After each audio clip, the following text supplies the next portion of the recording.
Hello, जय Hind everyone. तो आप लोगों को एग्जाम रेडी बनाने के लिए एक और जो है भाई एड ऑन संजीवनी सीरीज में लेके मैं आ गया हूं, मेटल एंड नॉन मेटल।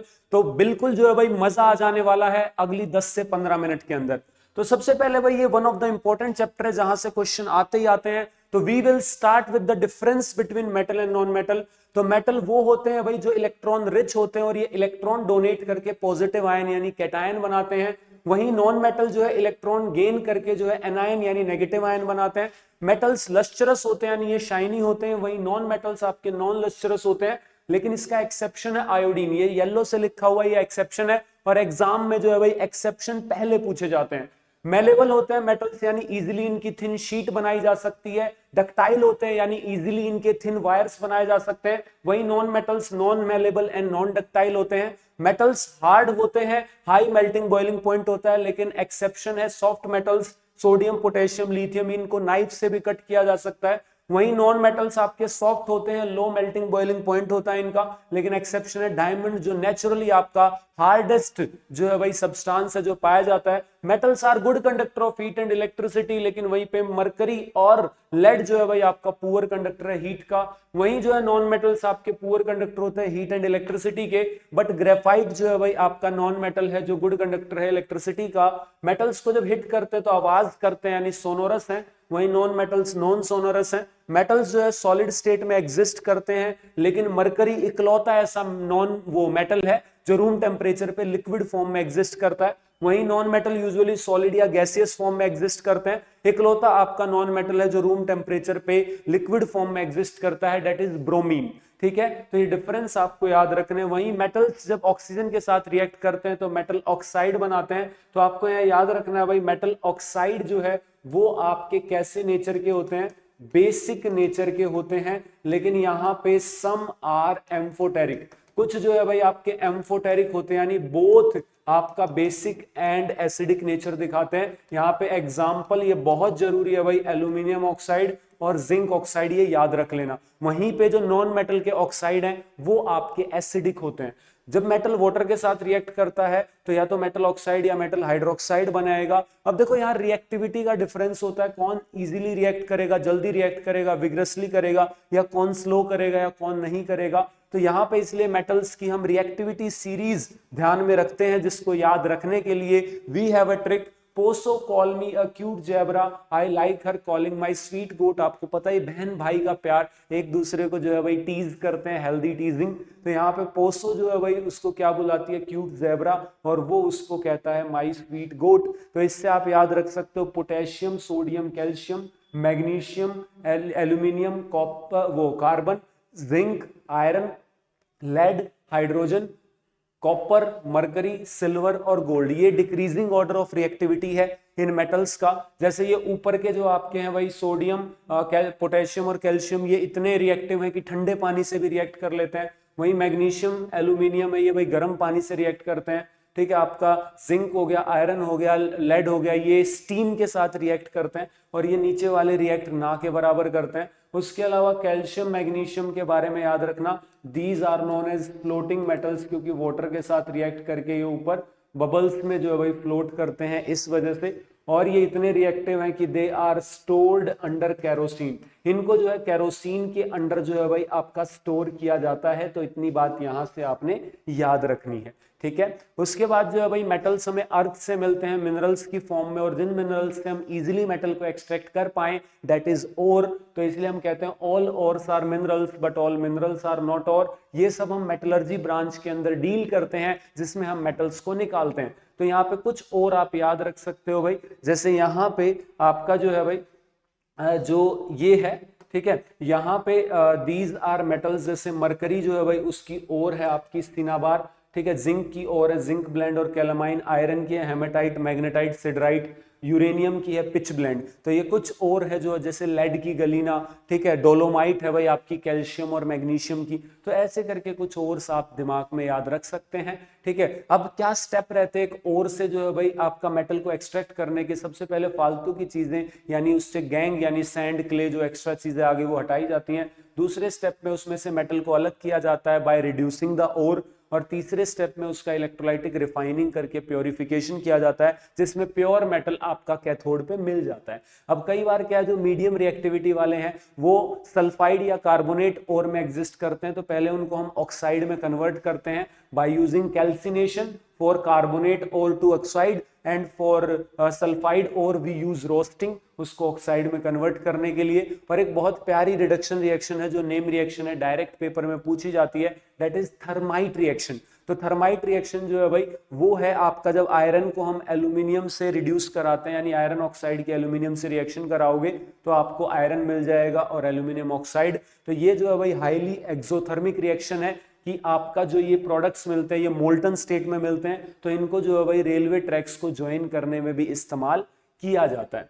ठीक है, उसके बाद जो है भाई जब मेटल्स आपके नॉर्मली हम बहुत ज्यादा यूज करते हैं तो रखे रखे जो है डिग्रेड होने लगते हैं, ऐसे कंपाउंड्स बना लेते हैं जो हमारे काम के नहीं है, उसी को क्या कहते हैं, कोरोजन कहते हैं। तो कोरोजन जो है भाई आपका 3 याद रखने हैं, आयरन ऑक्सीजन या मॉइस्चर से रिएक्ट करके रस्ट बना लेता है, यानी आयरन ऑक्साइड बना लेता है जो कि ब्राउन और फ्लैकी होता है, ऐसे पपड़ी पपड़ी जैसा होता है। कॉपर वहीं पे CO2 के साथ रिएक्ट करके कॉपर कार्बोनेट बना लेता है जो कि ग्रीन कलर का होता है। वहीं सिल्वर जो है वो सल्फर के साथ रिएक्ट करके सिल्वर सल्फाइड बनाता है जो कि ब्लैक कलर का होता है। अब ये हमारे इतने इंपॉर्टेंट मेटल्स हैं, इनको प्रोटेक्ट करना हमारी जिम्मेदारी है भाई, तो हम इनको प्रोटेक्ट करते हैं यूजिंग डिफरेंट मेथड्स, जैसे पेंट अप्लाई करके, ऑयल या ग्रीस अप्लाई करके, या फिर दूसरे मेटल की लेयर चढ़ा के। जैसे गैल्वेनाइजेशन एक बहुत फेमस प्रोसेस है जिसमें जिंक की लेयर जो है भाई वो आपका आयरन के ऊपर जो है चढ़ाई जाती है। ठीक है, उसके अलावा और भी होते हैं, जैसे क्रोमियम प्लेटिंग भी होता है, ठीक है, टिनिंग भी होता है जिसमें टिन की लेयर चढ़ाई जाती है। वहीं एनोडाइजिंग भी एक बहुत प्यारा प्रोसेस है भाई, इसमें जो है उसी मेटल के ऑक्साइड की लेयर उसी पे चढ़ाई जाती है क्योंकि वो मेटल का ऑक्साइड काफी फिनिश्ड लगता है। जैसे भाई आपका एयरक्राफ्ट इंडस्ट्री में जो एल्यूमिनियम जो है भाई आपका है उसके ऊपर एल्यूमिनियम ऑक्साइड की लेयर चढ़ाई जाती है। ठीक है, बहुत ज्यादा यूजफुल रहता है, ये स्ट्रेंथ भी बढ़ती है और कोरोजन से भी बचता है और सुंदर भी लगता है। ठीक है, पेंट वेंट का खर्चा भी बच जाता है क्योंकि पहले ये काफी फिनिश्ड होता है तो ज्यादा एक्सपेंस नहीं आता। उसके अलावा अलॉयज बना के, अलॉयज में क्या है कि हम एक से ज्यादा मेटल्स या फिर नॉन मेटल को मिक्स करके एक एप्रोप्रिएट कंपोजिशन में एक ऐसा मिक्सचर तैयार कर लेते हैं जो कि आपका बहुत ज्यादा यूजफुल रहता है। ठीक है, और उसकी प्रॉपर्टीज काफी प्यारी प्यारी रहती हैं। तो कुछ अलॉयज आपने जो है भाई याद रखने हैं। वो अलॉयज कौन कौन से हैं भाई, जैसे स्टेनलेस स्टील, तो उसमें आयरन, निकल और क्रोमियम यूज होता है। और यहाँ पे जो है भाई आप कह सकते हो कि 1 से 2% कार्बन भी यूज होता है। तो स्टील जब भी आ जाए तो समझ जाना 1 से 2% आपका कार्बन भी इस्तेमाल होता है उसके अंदर। उसके अलावा ब्रास जो है भाई वो भी आपका जो है एक अलॉय है, कॉपर का और जिंक का।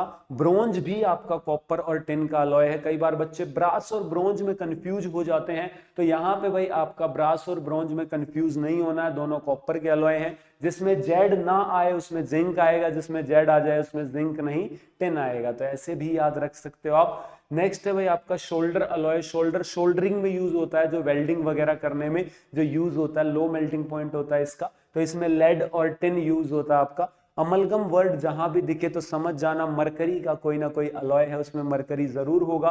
ये रेफरेंस के लिए कुछ सिंबल्स जो यहाँ पे इस्तेमाल किए गए हैं वो यूज लिख दिए हैं भाई, जैसे टिन का SN है, लेड का PB है, गोल्ड का AU है, सिल्वर का AG है, मरकरी का HG है। पीछे जो है भाई ये भी यूज हुए थे। तो इतनी बातें जो है भाई आपने अगर मेटल नॉन मेटल से याद रख ली तो जो है भाई आपके लगभग क्वेश्चन हो ही जाएंगे। ठीक है, और इतने पे ही नहीं छोड़ूंगा आपको।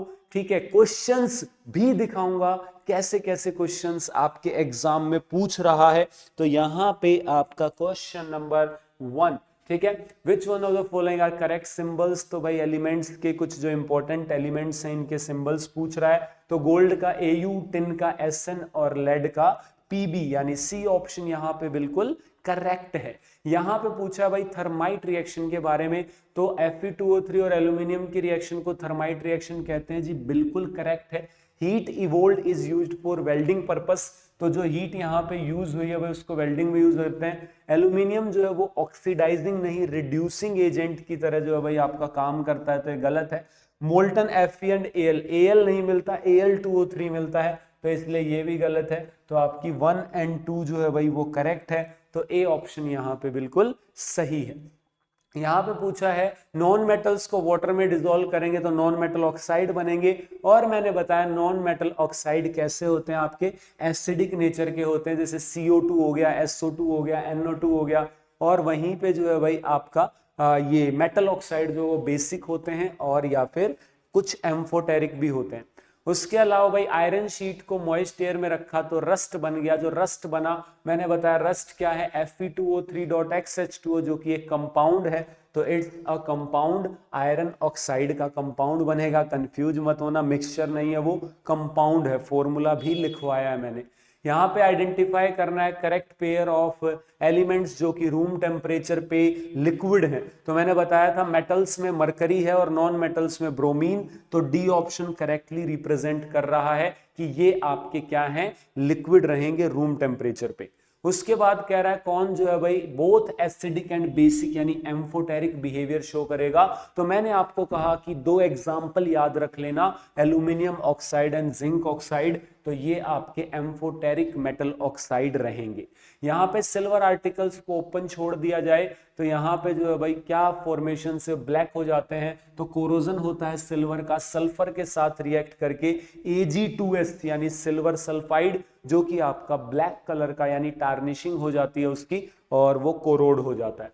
वहीं पे भाई कॉपर जो है रिएक्ट करता है मॉइस्ट CO2 के साथ और एक ग्रीन कोटिंग बना लेता है कॉपर कार्बोनेट की, यानी आपका CuCO3 की जो है ये आपकी ग्रीन कोटिंग बन जाती है, ठीक है, जो उसका कॉपर का क्या है, कोरोजन है, ठीक है। उसके बाद यहाँ पे कह रहा है कि सल्फाइड और को ऑक्साइड में कन्वर्ट करेंगे तो इसको स्ट्रांगली हीट करेंगे in the presence of air, तो यहाँ पे आपका इस प्रोसेस को कहते हैं रोस्टिंग। और जब कार्बोनेट और को हीट करके कन्वर्ट करेंगे ऑक्साइड में तो दैट इज कैल्सिनेशन। तो ये चीज है, ठीक है। ये आपका अलॉय जो था शोल्डर, तो शोल्डर के जो है भाई आपके क्या क्या कंपोजिशन है, तो शोल्डर में आपका लेड और टिन यानी Pb एंड Sn इस्तेमाल होता है। तो आई होप आपको यह metal non metal completely clear हो गया होगा। ऐसी और प्यारे प्यारे वीडियोस के लिए जो सब्सक्राइब टू द चैनल और कमेंट जरूर करना है ताकि मुझ तक जो आप फील कर रहे हो वो पहुंच पाए। See you all in some other videos. जय हिंद।